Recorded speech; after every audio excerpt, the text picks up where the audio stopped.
Dear members, the topic of our today's podcast is how to be a people's leader. This topic covers all the management levels in any type of organizations. Either you are working as freelance dealing with multiple clients or CEO of a multinational company or a shift supervisor, the people around you have expectations from their leaders. Contrary leaders have a big bucket of responsibilities, and sometimes they unwillingly neglect to cover all the aspects of the leadership. Let's start with an example. Some years back, Jesper Brodin, CEO of IKEA, was asked to take over management of IKEA China, a business that required significant change to make it back successful and more sustainable. He would have to close offices and support many employees in finding new employment. Before accepting such a difficult restructuring in his organization, he asked himself an important question: do I have the courage and stamina to take such an action?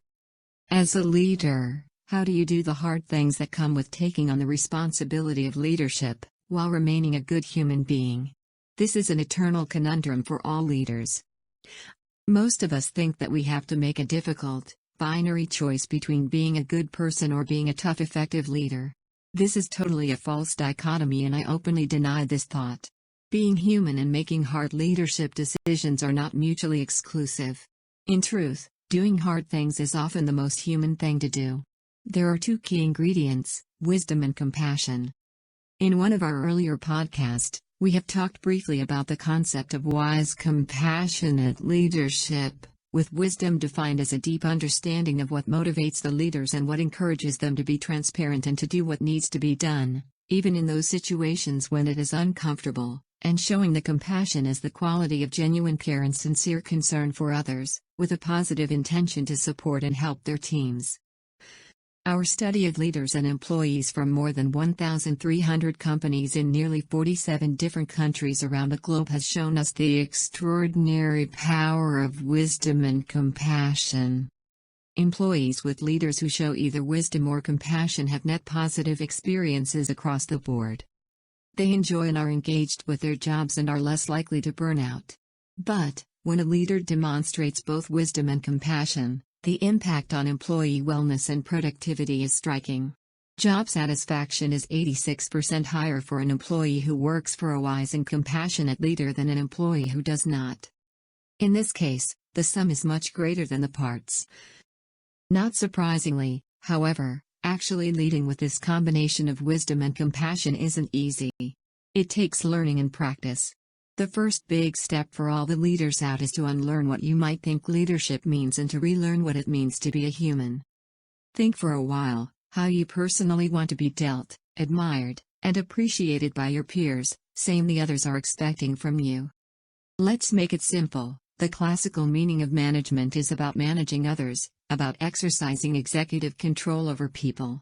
Whereas leadership, on the other hand, is about seeing and hearing others, setting a direction, and then letting go of controlling what happens next.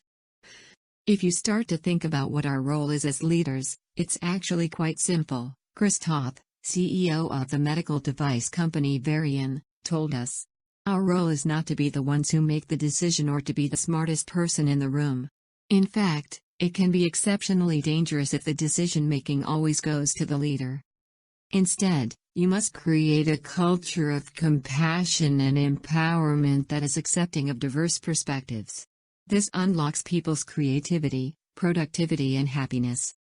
To foster this type of leadership approach, it is critical to acknowledge that we are not just what our job titles are. We are human beings, wanting to connect on a human level with other people.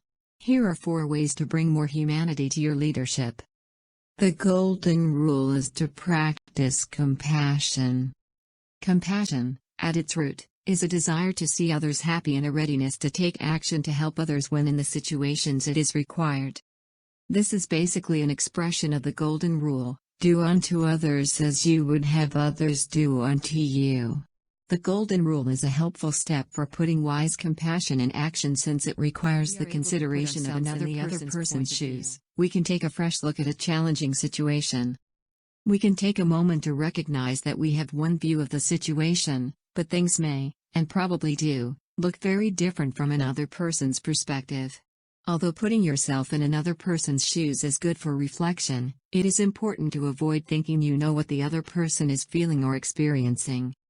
This is especially true in today's increasingly diverse work environment. We need to balance by putting ourselves in someone else's shoes with not assuming we understand their reality. It requires good listening, understanding and feeling. Just not talk always, listen intently to others. We have two ears but only one mouth. This means that we can, have and should listen twice as much as we speak.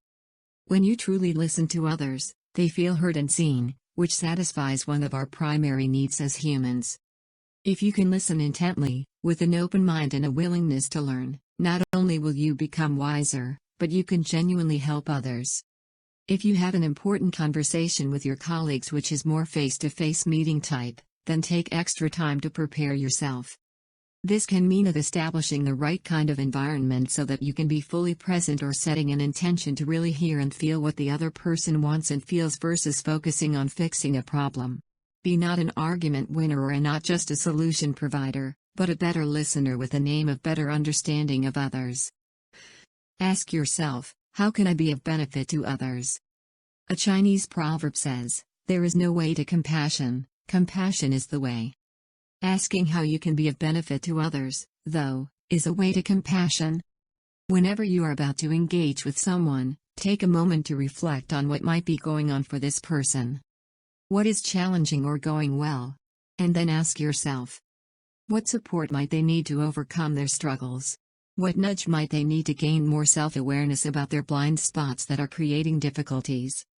Reflecting on these questions before you meet people will help to create a more human interaction focused on their growth and development. If you are not getting this feeling of benefiting others, just start with the practice of self-reflectance and give yourself options. Consider yourself in situations and how would you react.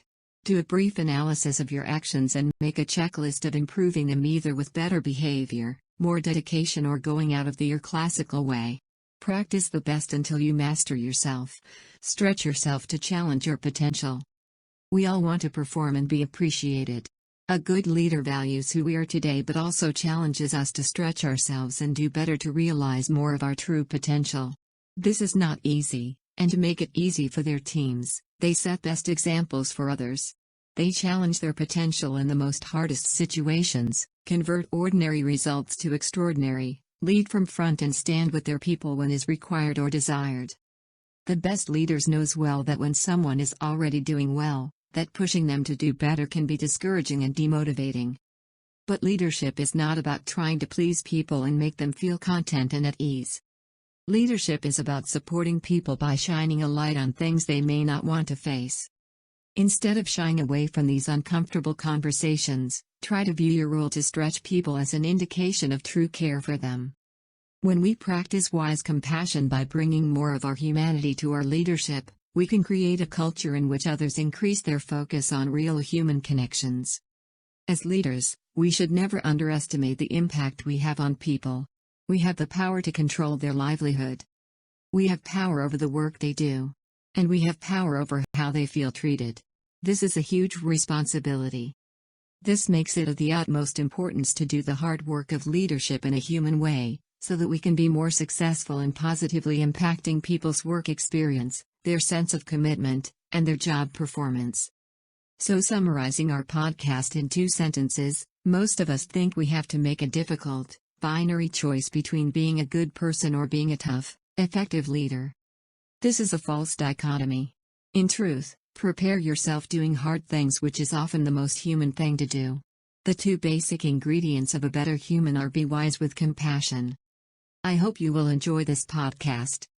Please give your comments as a feedback and subscribe to our YouTube channel, Audiobooks Junkie. Enjoy your day. Thanks a lot.